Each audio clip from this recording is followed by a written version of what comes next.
Hey, welcome back to the Weekly Wineaux. We are live back at home after a week in Washington and Oregon. Fantastic trip for five of us. Uh, just can't say enough, man. We did six different wineries in Oregon, and then one in Prosser City, Prosser, I guess, on the way to Walla Walla from Oregon, and then a whole day with K Vintners. The K Syrahs and things I've done before. They're probably somewhere around here. I don't know, but and then we got a little wined out. So folks on the trip and I agreed. It wasn't just them; it was me too. Agreed, man. We have had a lot of wine this week. So we canceled our final two tastings on Friday. We did finish up at Woodward Canyon on Friday and got our pizza wine, which if you have been there, you know what that is. If you don't, you don't. It's called pizza wine. It's a non-vintage red wine from Woodward Canyon that they just kind of blend everything that's left over from all the recent vintages in and make a wine, and it's cheap and great, and goes fantastic with pizza.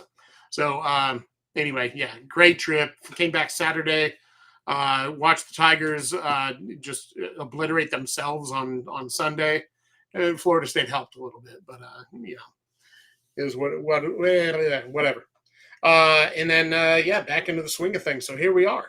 Going to be nice and short and sweet tonight. I will probably be done in 15-20 minutes.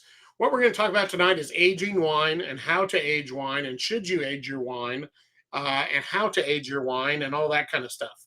Thank you, Suzanne. I agree. Yeah. Like I said, five of us loved it.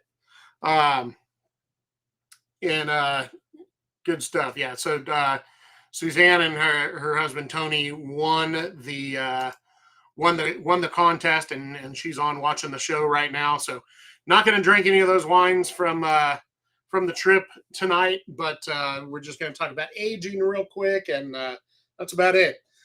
Bookkeeping or whatever, to-do list. Get your tickets for the Fall Wine Gala. They are going fast. We did up the amount of tickets that we're going to sell because we have a much bigger room at LeBurge than we do a space at Homeless House. So we are putting more tickets out there. But I get emails about every hour about people buying tickets and stuff like that. So they are going fast. That is Friday, November 3rd, 6:30 to 9:30 at LeBurge. And it's going to be a theme, Great Gatsby or the Roaring 20s, whatever. So ladies, get your little flapper dresses, and guys, do whatever you do for the 20s. But it's good stuff coming up on November 3rd. Remember the day before that at both Ralph's locations in Gonzales, up in Gonzales and Pelican Point here, is the one-day meat sale. And then obviously the gala is the next night, Friday night, and then Bama on Saturday. So don't get too down about the loss to Florida State. If we turn things around, we got a good chance still of hitting the playoff, or at least having a great season, kind of like we did last year. But anyway, here we go. So what aging wine and what aged wine and all that kind of stuff.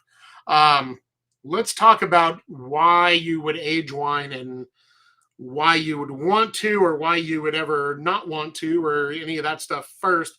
Then we'll talk about how it's aged, and then we'll talk about buying new wine, aging it yourself versus buying it already aged. Or we may just talk about that throughout because it kind of mixes in. So anyway, aging wine is not a necessary thing. People always think, people that buy wine by the case, especially big reds, Bordeaux's, Napa Cabs, things like that, they buy it by the case so they can age it. That's not necessarily true. People buy wine a lot so that they can, I'm recording all of this on a text message to somebody that doesn't need to hear all this. People age wine because they have an appreciation for it. They want it to be amazing years down the road, and they want to be able to open it with guests or sell it. It's an investment sometimes, and it can be an unbelievably good investment.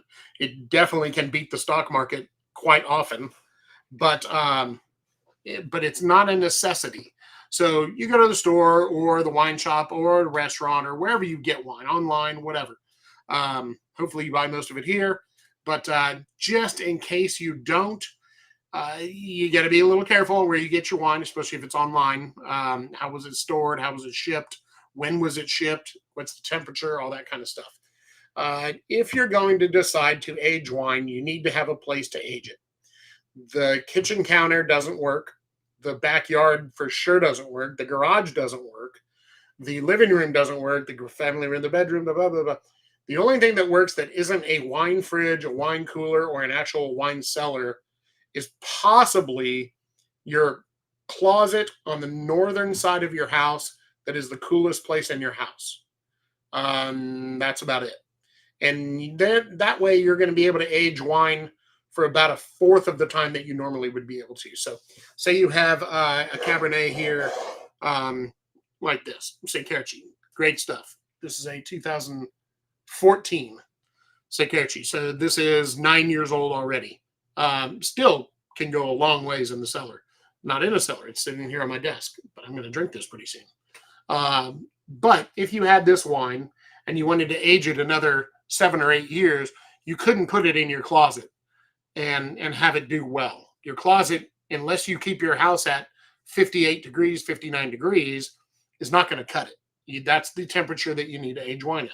So if you're not going to invest in a cellar or a wine fridge or a wine cooler, don't plan on aging wine. It's just not a thing that's going to go well for you. And then the only other option is an off-site storage facility, which I don't know of any around here.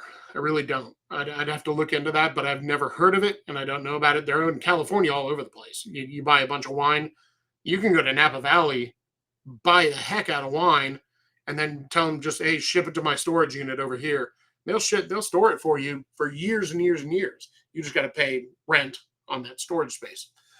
So that's an available thing too. If you buy wine somewhere else, a lot of online shoppers actually will have storage for you where you can buy wine, store it there, have it shipped later. You have to pay them a monthly fee to store that wine. I don't recommend that.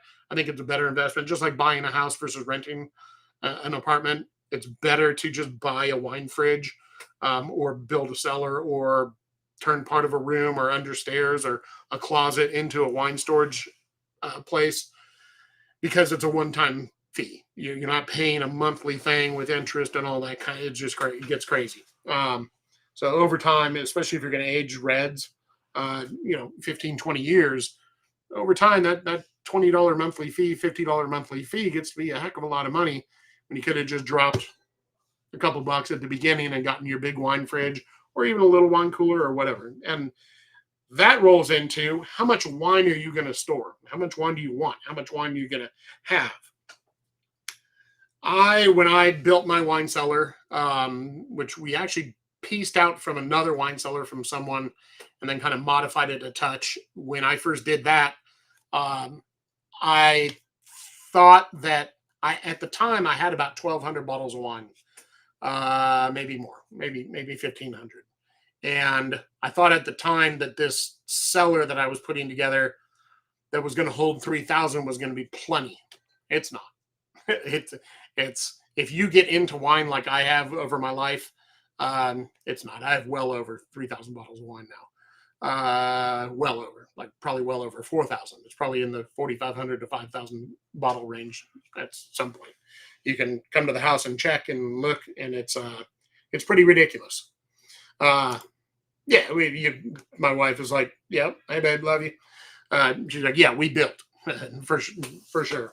There were pieces that were already purchased, but we had to build it and do all sorts of crazy stuff to it. And it's amazing. It's a little disarray right now, and I need to reorganize it and all that kind of stuff. But it's pretty awesome. So anyway, invest if you're going to age wine. If you're gonna, if you're gonna spend the money on the wine that can be aged and needs to be aged or wants to be aged, and you like it aged, that's the next thing we'll talk about. Then go ahead and drop the money and get it done. because otherwise you're going to be disappointed 15 years down the road. I've had so many people on an offshoot story. I've had so many people say they bought a bottle of wine or they bought a case of wine for their child's birth year or their anniversary year. And like, we're going to open this up because it's a cab from Napa. We're going to open this up on our 25th anniversary. It's going to be awesome. And we're going to open this up for our daughter's 21st birthday. It's going to be awesome. And then they put it in their cabinet or something like that, like their pantry, or just stored in the garage or something like that. Just horror stories about what they've done to these wines. And it's just not going to happen. You got to get the right storage if you want something to age that long. You can get French Bordeaux's and some Napa Cabs and other really high quality wines from around the world, and they'll age 30, 40, 50 years sometimes. I mean, there's French Bordeaux's that are drinking great that are 120 years old, and they're just drinking amazingly because they're like the best wines in the world, like 1900 Chateau Margaux, widely considered one of the best wines ever made. It's still, to this day, from what they say, I've never tasted it, drinks pretty well. They found champagne in a shipwreck that was Thomas Jefferson's champagne from the 1700s that's drinking okay. It's just optimal storage and blah, blah, blah, all that kind of stuff. So anyway, it's all about whether you want to do it or not. Why would you want to age wine or why would you not? So if you're a fan of Caymus and the Pinot Noir we don't speak of, and Bonanza and things like that, and Decoy and stuff, all of that wine is made to be consumed within a few months. It's not meant to age. You can age Caymus nowadays. I haven't tested that theory because, one, I'm not a big fan. Two, it's expensive and I'm not going to buy it. And three, the new style of Caymus hasn't been around long enough to test aging on. So I have no idea how it is going to age. I would love to try that at some point, but we're talking 5-7 years down the road, drinking a 2016 or 2017, 18 Caymus and seeing how it aged. Because, the style of Caymus right now is very fruit forward, thick, stain your teeth purple style, big, bold red wine, which is what the majority of wine drinkers in the United States love. They really do. They just fall head over heels for these wines, which is fantastic. And, I say this, I think, in every single show I've ever done. If you like it, it's good wine. It doesn't matter what I say or whatever. I'm not a fan of Caymus anymore. I used to love Caymus. It used to be my favorite wine. And it changed. It definitely changed. That's not an opinion. That's a fact. It 100% changed a few years back from one style to another when certain things happened within the Wagner family and stuff like that. And it's just not my thing anymore. Now, it has gotten immensely more popular since they did that. So kudos to them. They did a great job. The business plan worked phenomenally. Me as a wine purist or whatever, not a fan of what they did. But it doesn't matter. I still buy their wines. I still sell them. I don't talk really bad about them. And I don't talk bad about the wines most of the time. I talk bad if you want my opinion, I'm going to tell you. My opinion of Caymus is it's overdone, over manipulated, might well have some mega purple in it. Can't prove it. Don't know. But it's just not my favorite wine anymore by any means, and not anything that I really want to drink anymore. Has my palate adjusted since then, and maybe ventured off into other things since then? Probably a little bit, so that may have something to do with it, but definitely the wine is different. So do you want to age wine? Going back to aging is, if you've had an aged Cabernet, a classic Napa Cab, or a Bordeaux, or a Chateauneuf du Pape, or a Italian Barolo, or Brunello di Montalcino, or Amarone, or a Spanish Rioja, or any of those type wines, and thousands more, and you've really enjoyed what the age has done to the wine and been able to taste those classic styles, and that's what you go for, then that's usually what turns people on to aging wine. Like, I love that stuff. I can't believe how good that was, how much better it was than what I usually drink from the store, the grocery store, the wine shop, the restaurant, online retailer or whatever. I can't believe how much better it was. I'm one of those people. I think aged wine is so much better than fresh young wine, depending on the type of wine, of course, and what I'm going for, and kind of what I'm eating and all that kind of stuff. Um, but do you want to age your wine? If you don't even need to watch the rest of the show. Right? This is about aging and why we do it and what happens to the wine and all that kind of stuff. But if you don't want to age your wine, if you really love the Prisoners and all that kind of stuff right off the shelf, and that's what you love right now, then you don't need to age wine at all. You don't need a wine fridge. You don't need nothing. The only reason to buy wine by the case at that point is to get a better deal if you do, which you do, by the way, at Ralph's. So that's really the only reason to buy more than a bottle at a time is to get a better deal, unless you're going to age it. Or if you're having a party or obviously or whatever, something like that, or you go through boatloads of wine, one shopping trip a week, but you drink 14 bottles at the house a week. Yeah, you might need to buy more than a bottle. So those are kind of the only reasons to buy multiple bottles of wine at a time, other than I want to age it. So saying you do want to age it, how do we age it? We talked about the cooler, the big wine fridge, the small little in counter or under counter or little, dorm room size wine fridge.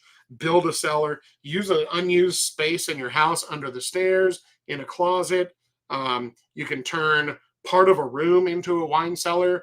Maybe you have an office at the house that's 10 by 14 square feet, and you only use 10 by 8 square feet of it. Turn the other 10 by 6, 60 square feet into a wine storage. It's not tough. Build some some walls, run some coolant to it. No big deal. It's not optimal that you just run normal house AC to it. It needs to be cooler. And rolling into that, let's talk about temperature. So why do we age wine at a lower temperature than, say, room temperature AC? So anywhere between 70 and 76, depending on who you are and how you keep your house. One of the reasons to age the wine at that temperature is to slow down the molecules in the wine. You don't want to accelerate the aging. So up here in my office, I have my little window unit in the wall, which you can't see, but there's a window unit. I don't have normal AC. It broke years ago. There's another broken AC over here. But then there's a window unit that still works amazingly, which I don't understand how it still works, but it does. And I've got it set at 68 and running all the time. Not eco mode or anything like that. That is because I have boatloads. You can see this wine behind me right here. This is some pretty darn good wine. I got a bottle of 2016 Opus 1 sitting here, signed by Alex Bregman. Oh, yeah. But, sitting upright, that's not optimal storage. I should not be storing that bottle of wine there like that. That should be in my cellar at my house at 57 degrees. My cellar at my house is not 57 degrees right now. That's another story. But that's what it should be. So you should be aging, the perfect wine cellar ages white wines between 53 and 55, depending on your preference or whatever, and your red wines at 55 to 57 degrees. Most people, you can buy those fridges that have dual zones or whatever. That's great. Those break down pretty easy. The best thing to do is, if you build your own little wine storage, get an actual wine cooling unit that will dip down to that 56, 57 degrees and age everything at the same temperature. It's fine, but you're not going to age many whites anyway. There's nobody over here in the United States, hardly at all. Very, very, very few people are aging Merceaus and Canton Charlemagnes, champagnes, things like that, in these white wines. Although it works phenomenally well when you do age some of those whites. But most people are more concerned with the reds. So stick to that 57 degree temperature if you are going to think about doing any sort of wine storage. And that'll get you through. That slows down the molecules in the wine. The wine's going to sit there. It's going to age beautifully at that temperature. When you do age the wine, obviously, you're not going to build shelves and just hold the wine like this. Why? See? Yeah, you might not. Okay, I'll use this. This is whiskey, but it doesn't matter. So see the top of the bottle there? The air between the top fill line and the cork? That is oxygen. That means that cork is not staying dry. That cork is going to dry out and shrink. And what happens when a cork shrinks is, so this cork right here, if you can, I don't know if you can see the gap. Yeah, there it is. So if you can see that gap between the wine and the cork, every bottle of wine in this office, almost, some of my better stuff over here is on its side, but every bottle of wine in this office is standing straight up. That ain't good, but it's not going to be here for more than a couple months. All this stuff is either mine going home or for sale, and it's not going to be here for more than a couple months, so no big deal. But that cork is drying out. Every second it stands there, it gets drier and drier. And if that cork dries out enough, it'll shrink, and that will allow too much oxygen to get into the wine and too much evaporation to go out of the wine. So you'll see aged bottles of wine, like if you go winebid.com, sells some aged bottles. You go on there and you see they'll say top shoulder fill. So this is the shoulder of the wine. This is the neck. This is the shoulder right here. And if you're buying wine aged already, and we'll talk about that in a sec, they'll say top shoulder fill. So that's, that it may be only filled right there. All of that wine, that ounce and a half or whatever that is, has evaporated over time and just gone away. It's gone through, and then it may say, capsule issues, where the wine capsule right here, if the wine has evaporated, it could leak through and oxidize and rust this capsule right here. That's the capsule, the lead. It used to be lead, but now just metal, whatever, pressed tin capsule over the top of the wine. That there will be those issues, or they'll say, lower neck fill right there. That's pretty ideal for a really aged bottle of wine, is low neck fill. That's what I'm looking for. Top shoulder, not terrible. Low shoulder, there's a problem. There's a problem with a wine. That much wine shouldn't have evaporated. It was stored improperly or something like that. So that's a red flag to me if I'm buying aged wine, and I don't even look at it. But anyway, you've got to taste aged red wine to know whether you prefer that or young red wine. If you like young red wine, you're good. Don't worry about it. Get a little small wine cooler if you want, and you're good to go. Buy a big wine fridge if you want. They're pretty. They look great. And they do a great job of storing your wine and all that kind of stuff. They also do a great job of keeping the wine cool if you like to drink your wine at a little bit lower temperature. But for the most part, it's a personal choice. Do you like aged wine? Do you like young wine? Make your choice and then decide what you want to do. You want to drop some money and build a place to store some wine, or buy something to store your wine in? Go for it. So where do you get, how do you decide how long to age wine, and how old is too old of a wine if you're buying it like online or something like that? So I've got a friend that lives right back here at Pelican Point. We taste a lot of wine together. We buy a lot of wine together. We talk about buying wine a lot together. So he'll call me up on some Sundays here and there, and be buying wine from a website that sells wine that's aged already. We're like, hey, you got time to look at these wines? I'm like, yeah, sure. So I get on and we go through them all. He's like, what about this one? No, skip. Oh yeah, that could be a good one. So he watches it and we talk price and all that. And price isn't that big of a deal. We're talking about the aging part of it. So Cabernet Sauvignon from Napa Valley or Sonoma, California, not necessarily Paso, and definitely not Southern California, but Napa Valley, Sonoma, Cabernet Sauvignon, depending on the style it's made in, can age anywhere from 12 to 30 years. In general, that's definitely a generalization. I have drank 50-year-old Cabernet that was fantastic. I have drank 12-year-old Cab that was gone already. So maybe it was a storage problem or something like that. But in general, a Cabernet will go at least 12 years, a good ageable Cab. We'll talk about how to know the difference in a sec.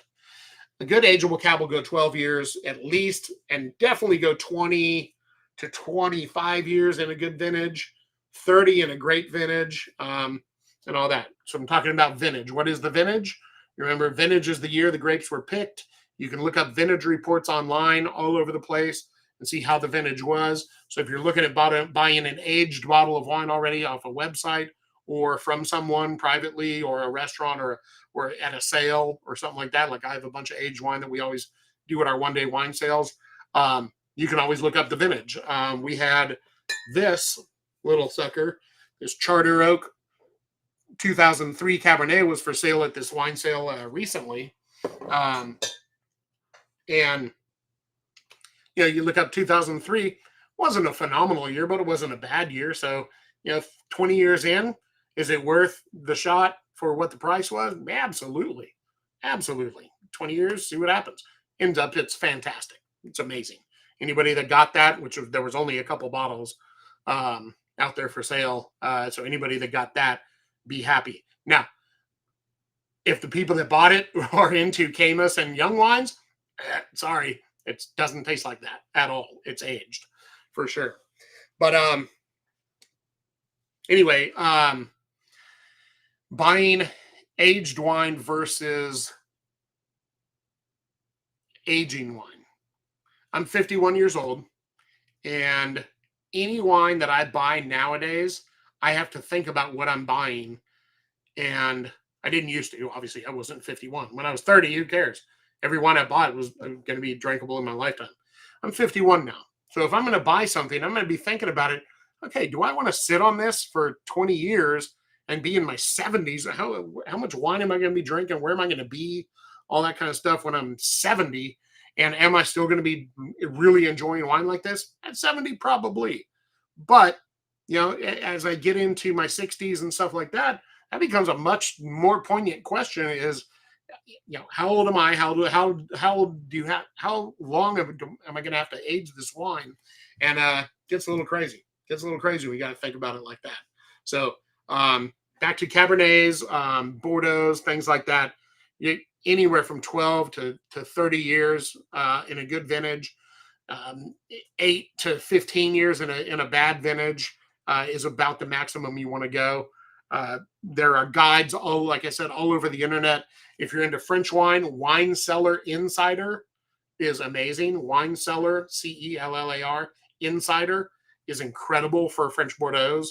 Probably the best site there is. And then there's tons of sites about vintage charts and telling you how long things are going to last, when to drink them, things and all of that. And going on that, how do you know when to drink your wine? So if you're aging wine, buying a bottle of a French Bordeaux or a Napa Cab or whatever, putting it in your cellar or your fridge or whatever, and then how do you know when to drink that? Well, you either talk to an expert, or you already know when you bought it when to drink it, or you keep tabs on it online or whatever. There's a few ways to figure it out. The best way to figure it out is don't buy one bottle, buy 6 or more. 3 anyway. 10 years in, open one. 15 years in, open another one. Be like, man, this ain't even close. And then you can just write a little date and you take a little guess. Like, all right, 2023. Back in 2005, I might have written 2023 on a bottle. And in 2023, here we are. I'm looking at a bottle. I'm like, oh, I need to look at this one and taste it or whatever. There's also a thing called the Coravin nowadays, which is a contraption to get wine out of the bottle without opening it. It's fantastic. So you can pop the Coravin in, take a little sip. Whoop, that's not ready. Pull the needle out and put the bottle back in the cellar. For the most part, if the winery is using a regular, real cork, and it's been stored properly throughout its life, the cork is nice and moist and expanded.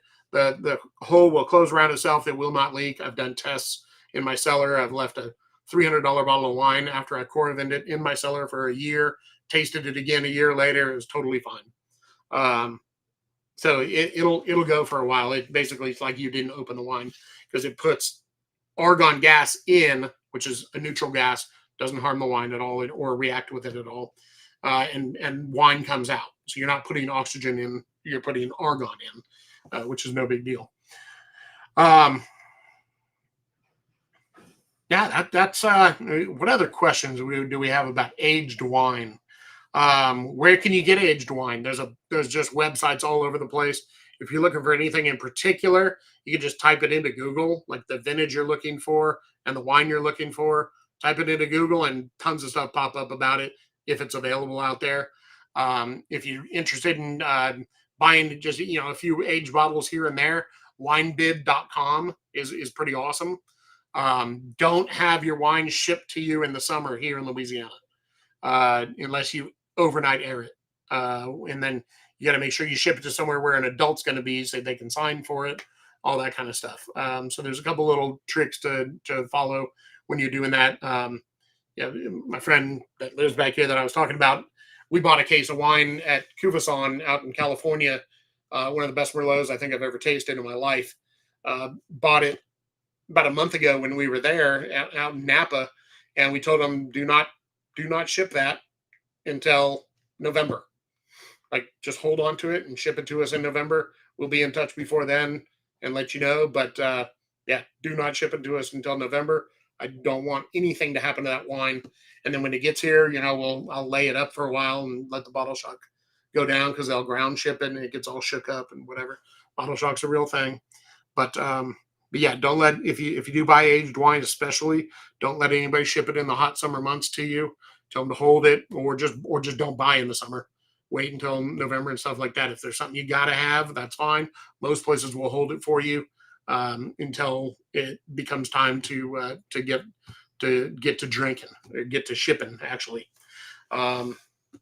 That's about it. I think we'll cut it off here. We're just over half an hour. And I will say, if you have any questions, you know how to get a hold of me.